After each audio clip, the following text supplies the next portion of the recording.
Conversa de classe com Maíra Tangerino. Mentes únicas em conversas plurais.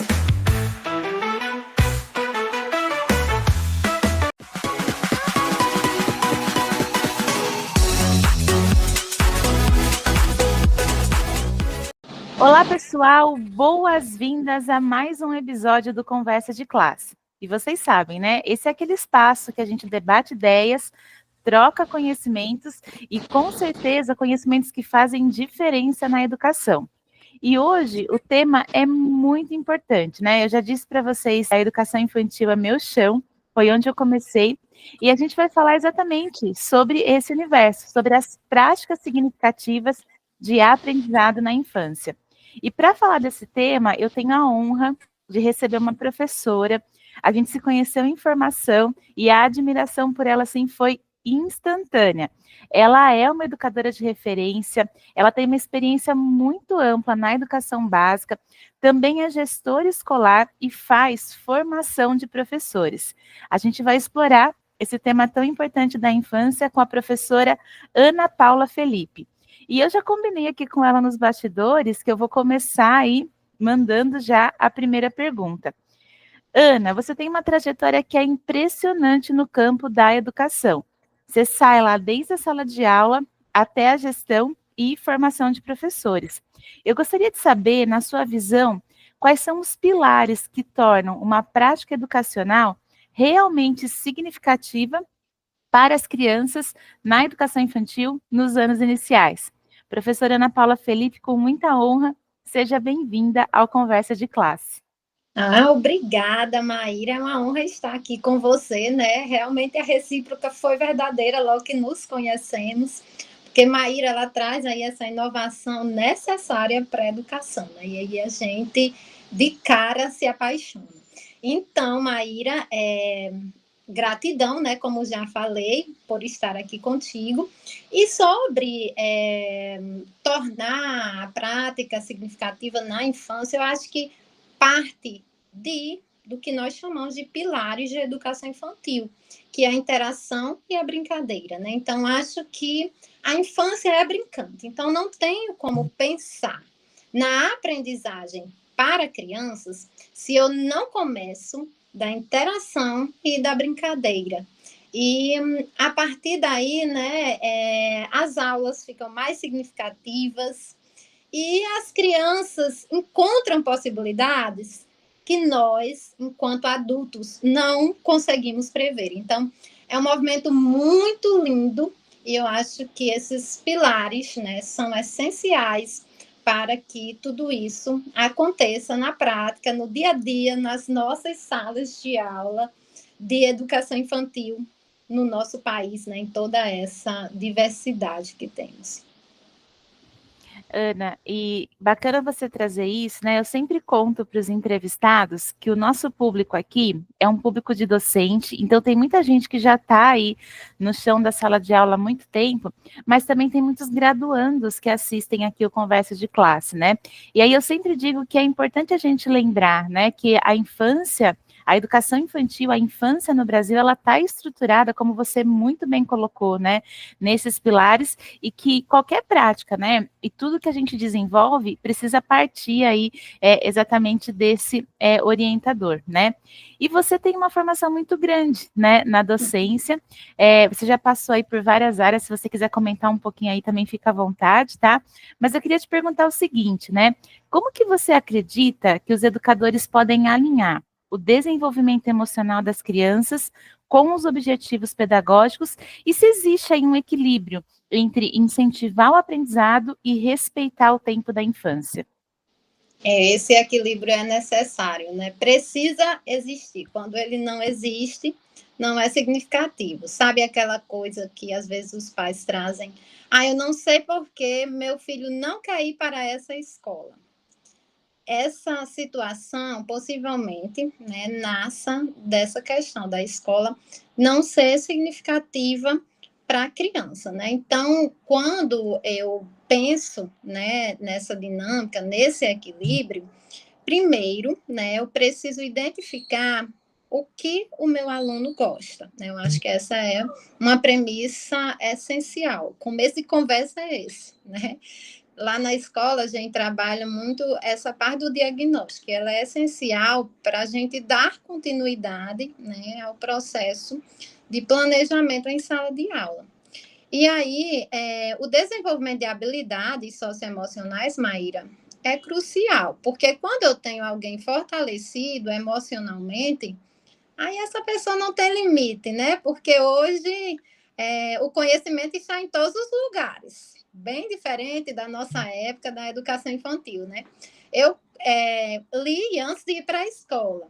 E aí sempre fui uma ótima leitora, isso foi muito bom para toda a minha vida, mas me faltam algumas habilidades que, se eu tivesse feito uma educação infantil desde cedo, certamente teriam sido desenvolvidas, né? Eu tenho dificuldade em direita e esquerda, exemplo, até hoje, né? Então, esses aspectos são importantes, né? Para a gente pensar sobre, especialmente, o desenvolvimento de habilidades, né, cruciais para o crescimento, né, da criança, e para que esse crescimento seja um crescimento mesmo com desenvolvimento, não seja somente um crescimento físico, né, mas que seja um crescimento essencialmente emocional. Então, a gente está em uma sociedade muito fragilizada.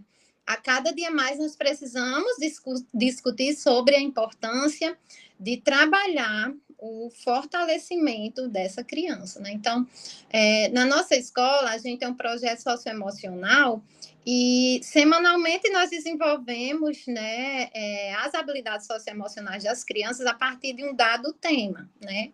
E essa semana, exemplo, nós estamos trabalhando, essa semana nós temos o Dia do Imigrante, né? Então, nós estamos trabalhando esse tema, só que atrelado a ele, nós trabalhamos uma questão que é a questão da diversidade, do respeito ao outro, do respeito ao diferente, e aí isso já vai quebrando situações de possíveis bullying, a exemplo, né, para as crianças que chegam à escola, que vêm de outras escolas, que o coleguinha, né, ainda não o reconhece como pertencente àquele dado grupo, né, e aí a gente trabalha articulado a isso, o campo de experiência, o eu, o outro e nós, que é tão importante, né, então, são esses aspectos que nós começamos a trabalhar desde cedo, né? Desde a infância mesmo, desde os bebês de um aninho até as crianças, né? Aí no final da educação infantil. E eu acho que isso é realmente muito válido e necessário. E a gente consegue perceber isso nas falas das crianças, né? Nas culminâncias das semanas. Então, é nesse tipo de desenvolvimento que eu acredito, né? Então, é um pouco de tudo isso.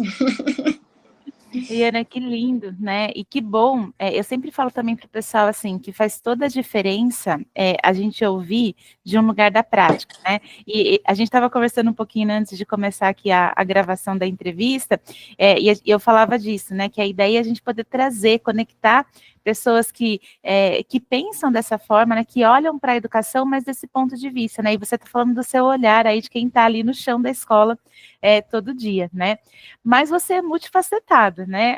Gente, eu admiro demais, porque além de conduzir escola, além de estar ali no dia a dia, a gente vê, gente, foto da Ana com as crianças, eu acho isso maravilhoso, né? Então, não é uma gestão que está só lá na gestão, é uma gestão que está presente. Ela também atua como formadora de professores, né?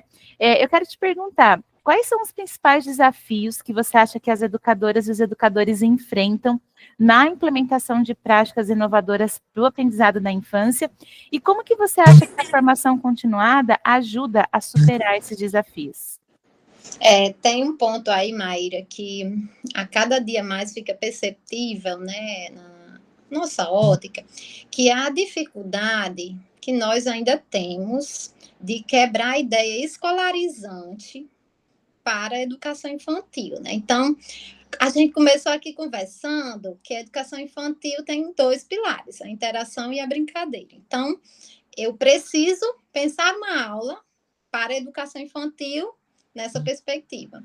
Só que ao longo do tempo, né, foi desenvolvida aqui no Brasil a ideia que o menino vai para a escola para aprender a ler e para aprender a contar somente.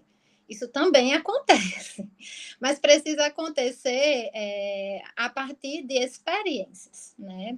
Por isso que nós temos os campos de experiências na educação infantil. Então, acho que esse é um forte desafio que nós temos, né? Depois nos deparamos com a questão dos recursos, em muitas realidades, né? Com as questões mesmo de acesso à formação de professores, porque às vezes o professor tem boa vontade, mas ele está ali na sala de aula há muito tempo, né? E ele não teve a oportunidade, muitas vezes, né, de desenvolver continuamente, né, essa formação. Então, acho que essa formação contínua ela é necessária. Mas antes de qualquer coisa, essa quebra da ideia escolarizante da educação infantil, né? Então, acho que essa é uma questão crucial.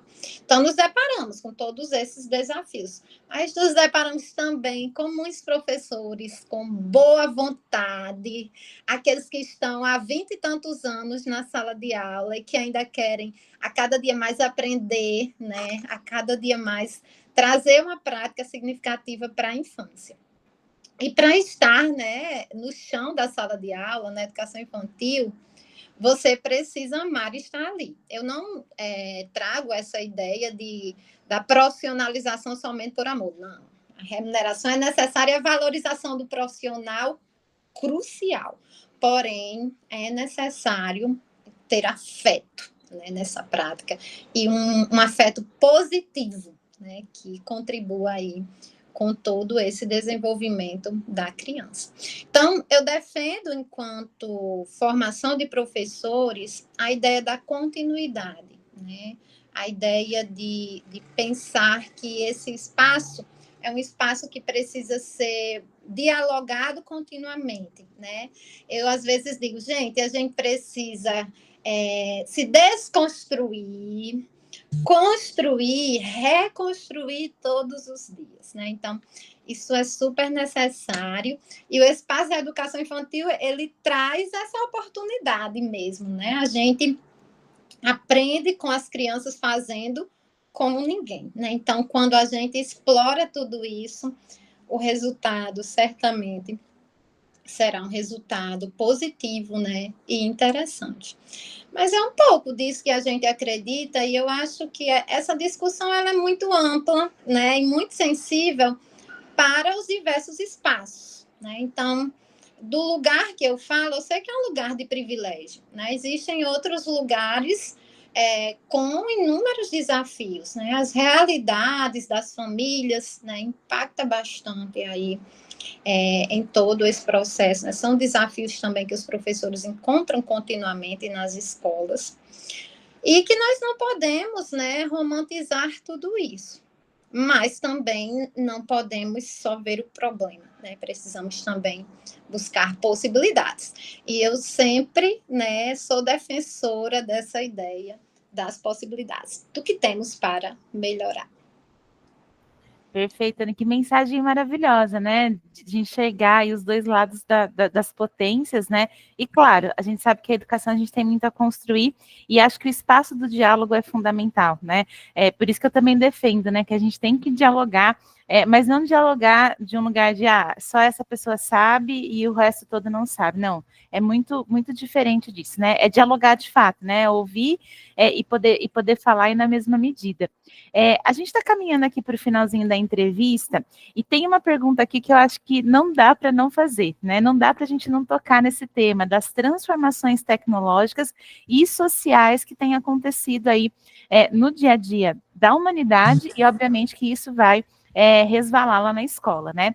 Eu gostaria de saber, Ana, como que você enxerga o impacto das práticas de aprendizado na educação infantil, esses impactos, né, das transformações tecnológicas e sociais, e de que maneira você acha que a gente pode aproveitar essas mudanças, mas sem deixar de lado a essência da infância, do aprendizado humano e também desse aprendizado empático aí baseado nas interações e brincadeiras? Eu acho que até falei um dia desses com você sobre isso em uma mensagem, né, que nós trocamos. Eu acho que a vivência, né, a experiência da criança, ela precisa ser considerada antes de mais nada. É um momento, a infância é um momento de viver, né? Quando a gente pensa em aspectos tecnológicos, a gente não pode pensar somente em telas, né? A gente entende que a tela é um tipo de tecnologia, mas nós temos vários outros. Vamos pensar, por exemplo, em um painel sensorial. É um tipo de tecnologia e você pode trabalhá-lo, né, em sala de aula a partir de uma perspectiva de experiência. O ano passado, eu desenvolvi na escola um projeto chamado As Telas para o Real. Esse projeto ele tinha um objetivo que era um tempo de qualidade dos pais com as crianças. Porque às vezes a gente tem a criança que passa o dia todo na escola, né? E chega em casa, às vezes o pai não consegue ter essa interação. Eu falo pai, mãe, família, responsável, enfim. Não consegue ter essa interação com a criança porque tem coisas, afazeres, enfim, questões que só à noite consegue resolver, né? Então, assim, a gente não pode também estar crucificando os responsáveis, porque na maioria das vezes essa questão da interação não acontece mesmo por questão de sobrevivência. Mas aí o que a gente desenvolveu? Nós desenvolvemos um leque de desafios, e aí era articulado também a educação financeira, as crianças recebiam uma espécie de moeda, né, da escola, e esses desafios a gente postava no Instagram, os pais acessavam, iam lá e viam qual era o desafio, e aí realizavam com a criança e marcavam, né, o Instagram da escola. Então, assim, foi bem bacana, porque a gente não fez um uso, que me preocupa muito, é a exposição da infância de uma maneira não planejada, né, e perigosa, porque vamos pensar que quando a gente vai fazer uma rede social, lá diz que a gente precisa ter 18 anos para fazê-la, né? E aí, quando o pai constrói uma rede social para uma criança, ele já está trazendo a informação que não é verídica, a idade, que você precisa colocar uma outra idade, né? Então, isso é muito perigoso. E aí, o que a gente conversava com as crianças a partir de uma experiência como essa, de uma maneira dita e de uma maneira também não dita. Olha, você pode até participar da atividade do Instagram, mas o Instagram do papai ou da mamãe, que é um adulto, né? E que é responsável por você.